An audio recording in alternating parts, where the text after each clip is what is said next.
This is for you, Mr. Fritz. There's a thing.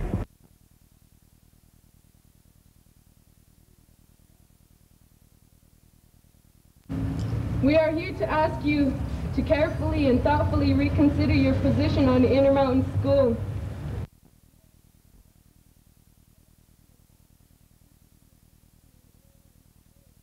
Responsibility of the federal government to provide education, and there's no backing down on that.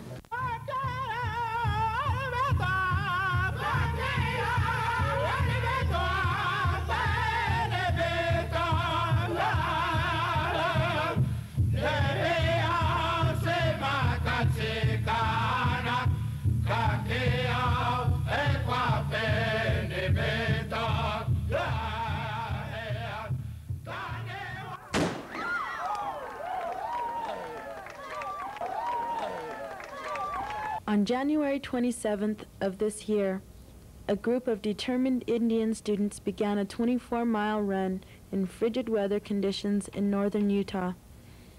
They were running to protest the closure of Intermountain Indian Boarding School in Brigham City, Utah. The students ran from Brigham City to the federal building in Ogden, Utah, carrying petitions of support with over 12,000 signatures, including that of Utah Governor Scott Matheson. The petitions were to be delivered to Utah's congressional delegation in hopes that they would be able to put pressure on the Bureau to keep Intermountain open. Student Council President Gail Nakwa spoke to the crowd. Congressman Hansen says, send us back home. Does he mean back to the schools we've already been unsuccessful at? Or back to the environment where troubled youth could not receive the help they needed? Yes, Congressman, that might save the government some money in the short term. But what about years on welfare or unemployment that comes from an uneducated, unemployable citizen? What is the education of a person worth? What is the value of the human soul worth? I know that they want to do away with boarding schools. I know the budget is having, you know, the United States budget is having serious problems. We have a big deficit and all that. But I feel like that these kids really need help. If I didn't see it and know it, I wouldn't say that. I would say, okay, let's gracefully do away with the boarding schools, but I can't say that. I feel like boarding schools are needed probably more now than when I was going to school. We are here to ask you to carefully and thoughtfully reconsider your position on the Intermountain School. We ask you to make this decision with our faces and our eyes in your mind. We ask you to balance the needs of the Indian youth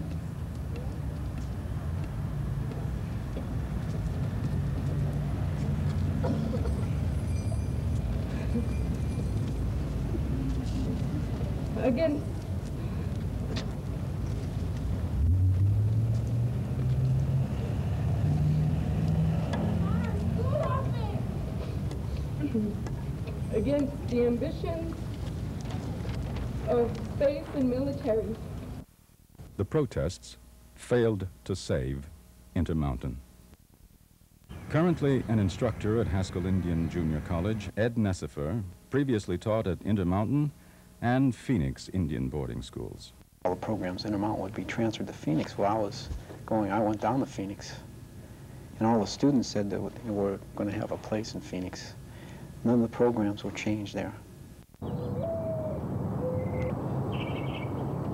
A similar protest at Phoenix Indian School was not successful. The school was closed in 1988.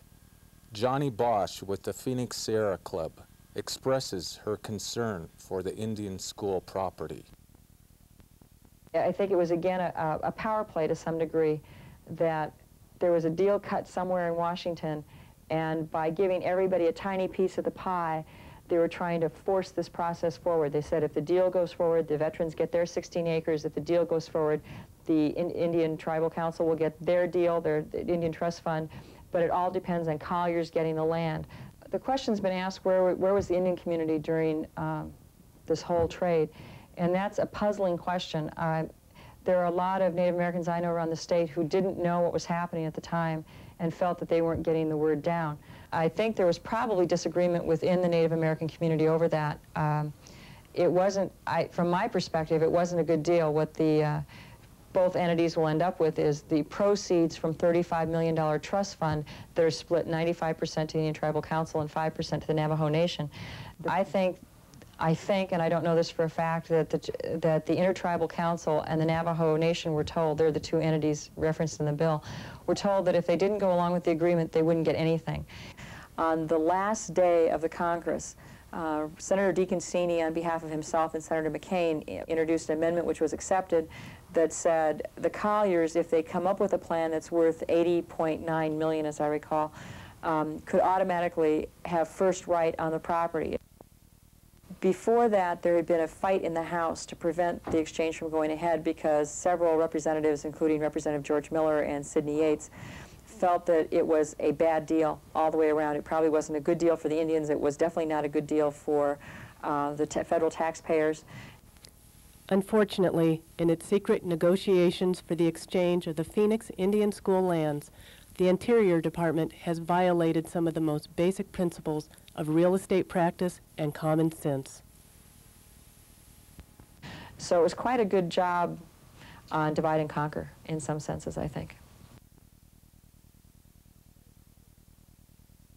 So far, the federal government has failed to take any official action to keep Southwestern Indian Polytechnic Institute open.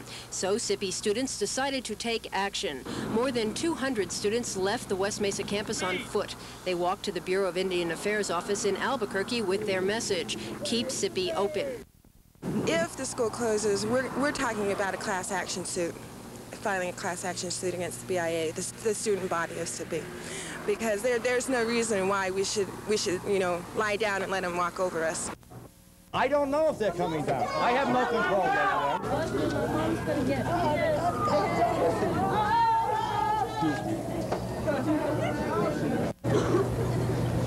They don't want to talk to us. Tell them they... Yeah, don't show that they're doing this. Please don't show that we're being pushed out. Oh, is that right? I'm sorry that there was a misunderstanding that I wouldn't get down there and visit with you. I just had a busy schedule up here. But I'm glad you came up here, and you're welcome. You barely got in, though. Is that right? But you did not recommend it be kept open. No, I did not. Why? It's not my decision. Well, maybe we should be in these offices instead of you. That might be. It's a good idea. That might be. Well, maybe we'll just stay here. Are you saying it's out of your hands? It is. It's out of my hands. That's a Washington decision. I'm a state representative in New Mexico. My name is Judy Pratt. I'm concerned about the process of terminating Indian people in our state from services. I'm concerned about shutting down their schools, one of the best schools in the country.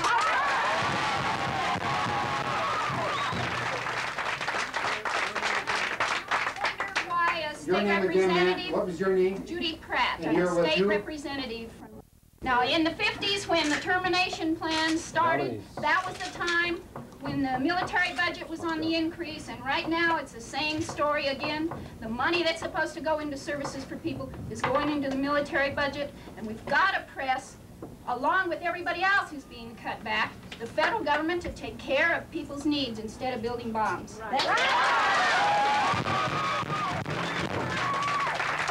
You know, let me say this, you know. I think we're dealing here, and I share with you, an emotional situation with a school out there that we all realize is doing us a job. But I think that you have to realize that the questions you're asking now should have been asked when the Washington people were out here. Responsibility of the federal government to provide education, and there's no backing down on that. You took all the land, and that's the only way that we're gonna, that's the position that you have to take. Education is guaranteed by treaties from all different tribes. Guaranteed. And they cannot be abrogated because they are legal and they're on paper. I can go to the Library of Congress and pull one out and show it to you. You know? I'm sure you're right. Well, then why are you doing this? Why are you breaking the treaty like you've done for the past 444 ones? The underlying reason that I get from different government officials, people that I've known in the system for a long time, is that BIA wants to decentralize its office and move its tax offices into the empty buildings out at SIPI. That's not a reason to close schools. Sooner or later, Indian people are going to have to stand up and make their voices heard. Not representatives, not people who run the programs, but the people. The student protests was successful. SIPI is still open.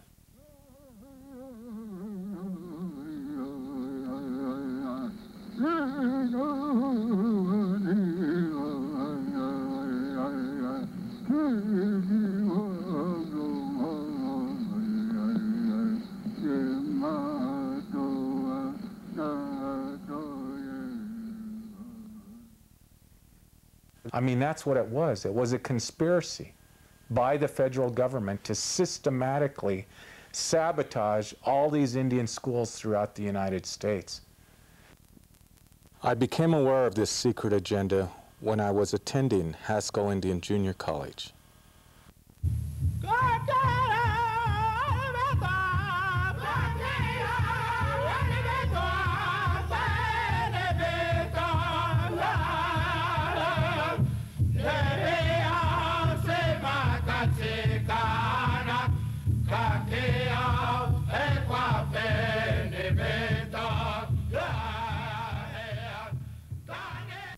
When I came to Haskell in 1981, my older brother Oliver was going to school there, and they said that they got this new president at Haskell. He was a Native American, and everybody felt so good about it.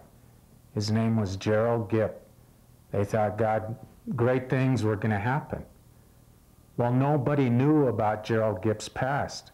Here's a man that was a Deputy Assistant Secretary of Indian Education in the Department of Education, and Jack Anderson, the investigative reporter out of the Washington Post, did an article on this man, Gerald Gipp, for corruption within his administration.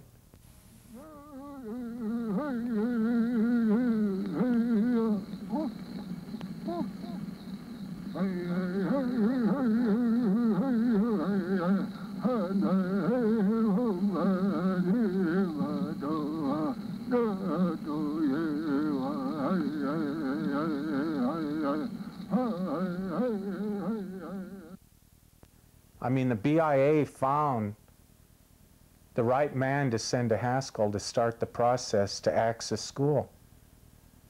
Well, when Gipp came to Haskell in 1981, he started a process of eliminating the vocational and technical programs.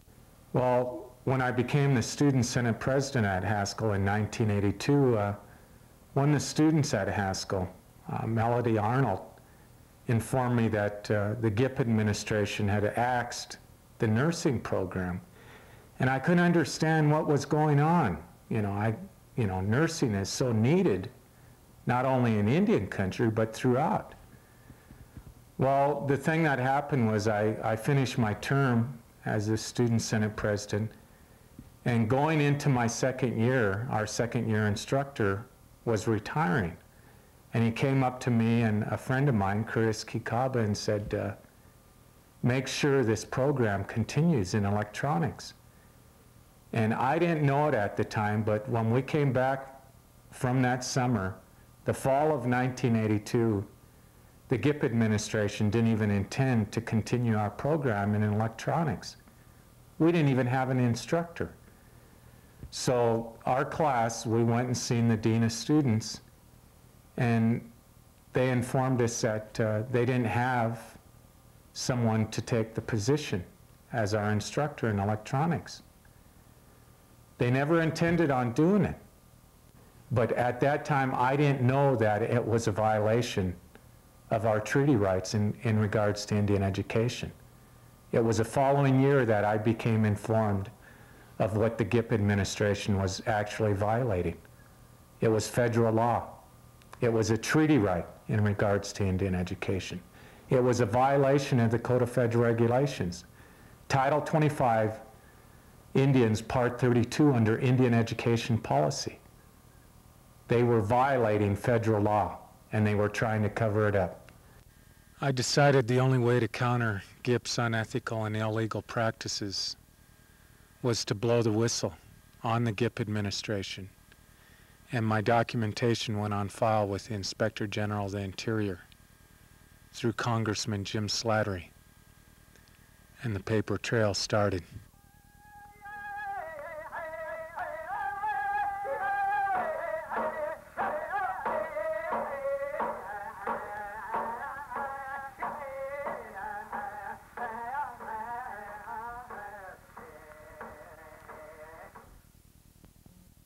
I mean, it was a hell of a real estate scam. And the interesting thing about that, when they proposed that first round of legislation, one of the Haskell administrators, Roland Kikaba, he came up to me and he said, "Get over to the state capitol. Gipp's trying to pass this legislation behind closed doors." I didn't even know what the legislation was, but I knew the importance of getting over there.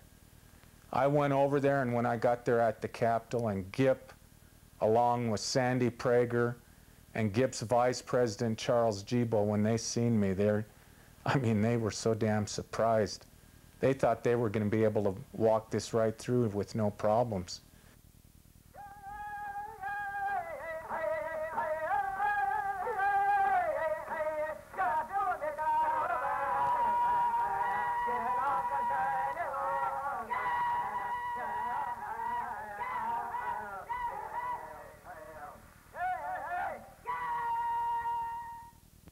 Gipp was supposed to consult tribal governments before any new legislation was considered. Gipp knew about those regulations, but he didn't give a damn. I mean, he was working with these people in the state of Kansas. People like Senator Dole, Senator Kassebaum, Senator Winters, the mayor of Lawrence, the city council of Lawrence. I mean, if the media would have actually picked up on this story, it would have been such a political embarrassment, not only to the state of Kansas, but the federal government. In the fall of 1984, I was informed that money was being funneled from the Bureau of Indian Affairs central office in Washington, D.C., to Haskell, into a local bank, and into a Swiss account. 5 years later, I came across this news article.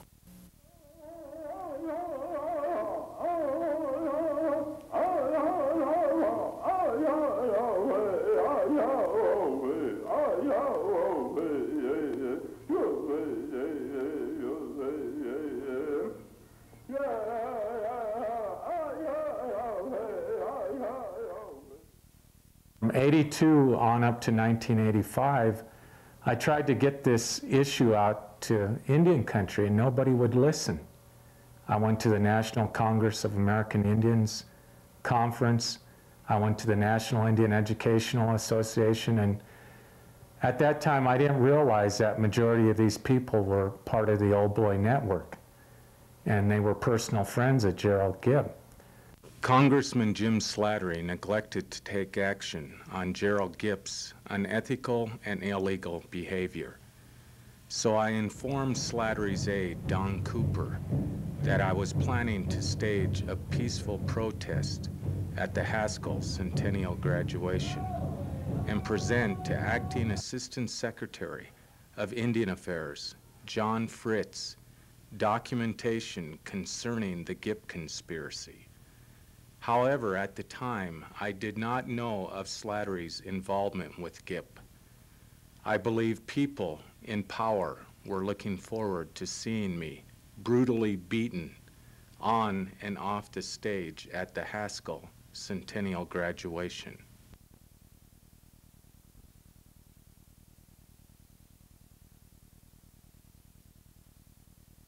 As young people representing our tribes, our clans, and our family, God bless you and Godspeed in your life work.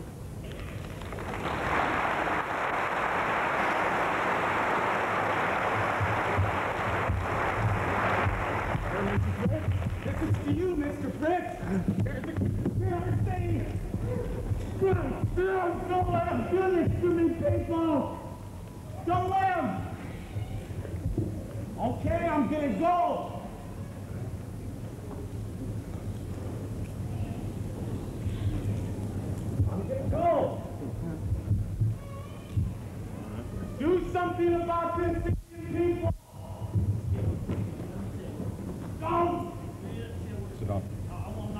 put on. Do something, please! They're wrapping me up! They're wrapping me up! Help me! Help me!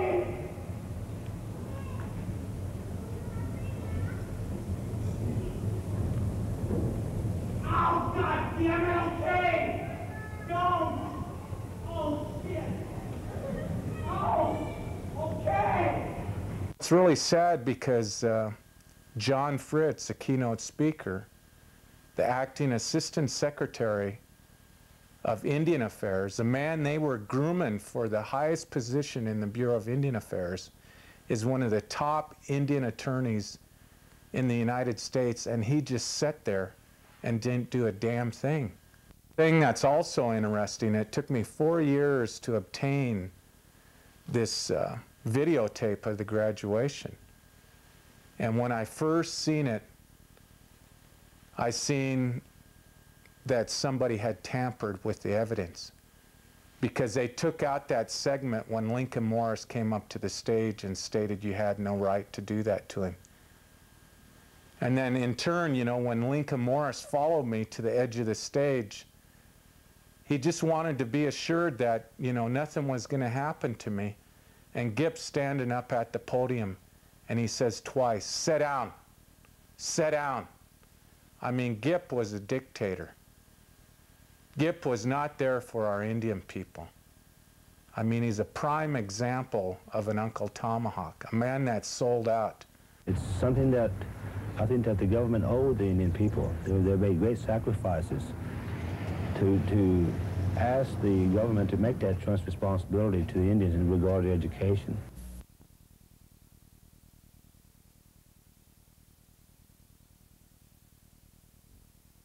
Welcome to Kansas City Illustrated. I'm John Masterman. Our lead story tonight concerns Haskell Indian Junior College in Lawrence and controversial proposals to change its status. It's such a rich history. It's just a great feeling. I think that there's a lot of pride from all over Indian country that Haskell is like the Harvard as far as Indian people are concerned. We are as proud of Haskell as any Ivy Leaguer could be of their school. I think that there are a lot of people that right now have a lot of bad information about what the bill actually proposes. But the fact of the matter is that the legislation will provide that Haskell will be run by Indians for Indians. It would take it out from under the BIA, the Bureau of Indian Affairs. And once this is done, the way the bill was made up, it would let non-Indians in there. A vocational technical center would be started for the benefit of Douglas County and Lawrence. And this is what the Lawrence Chamber of Commerce wants. They want the Haskell land for their purposes. And that would leave, down the road, that would leave a lot of Indians out of there. We were, I'm sure Congressman Slater and I, the same way, responding to what we felt was a request from Haskell administration. There was no mandate for appropriations in that bill, on section, I think on page 20 of that bill. And it gave too much power to the president of the college. There was no Indian input. That was a major concern of not only the students at Haskell, but Indian leaders that we talked to throughout the country. In order to privatize or to put Indian programs into the private sector so that they become profit-making programs, which is what's happening here at Haskell. In order to do that, the treaty rights of Indian people have to be severed. Namely, Indian people have a right to education, have a right to social services, have a right to medical services, etc., based on their giving up of these hundreds and even thousands of millions of acres. And these rights are extended through their treaties. The Haskell protest was successful. The Slattery bill was terminated.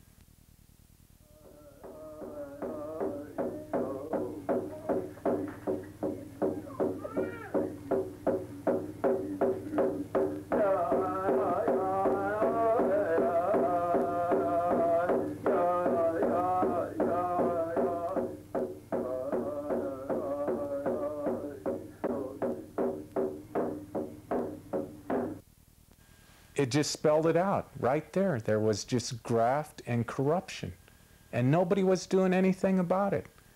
It's just like when I went to the Senate Select Committee on Indian Affairs.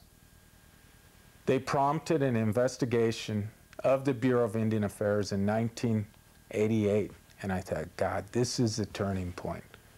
Just like so many of the Native Americans throughout Indian country, we thought, finally, a lot of these BIA corrupt officials are going to get what they deserve. But you know, the thing of it is that investigation turned out just like the previous 43 investigations of the BIA. Not a damn thing happened. And the reason nothing happened is because a lot of that graft and corruption is not only in the Bureau of Indian Affairs, it goes right up into the higher echelons of the federal government and corporate interests. I mean, these are the people that are so greedy. They're using our people, our Native American people, to do all the dirty work. GIP is one of them.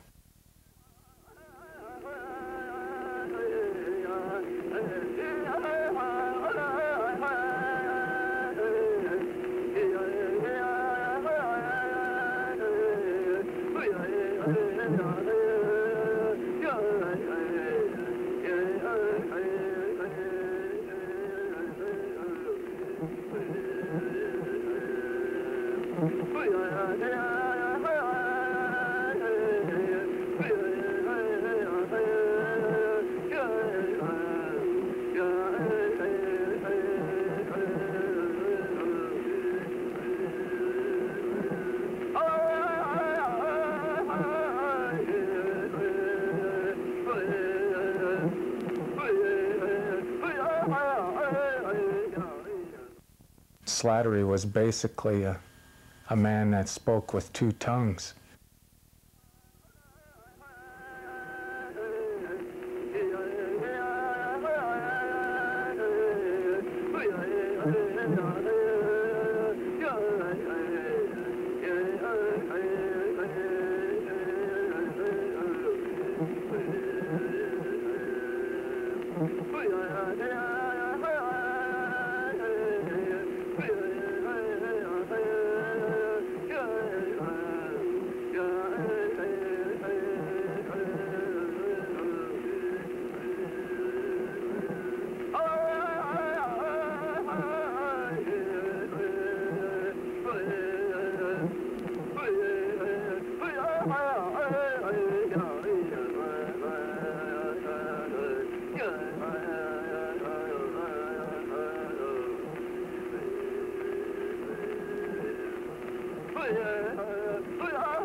Secretary Lujan, Assistant Secretary Brown.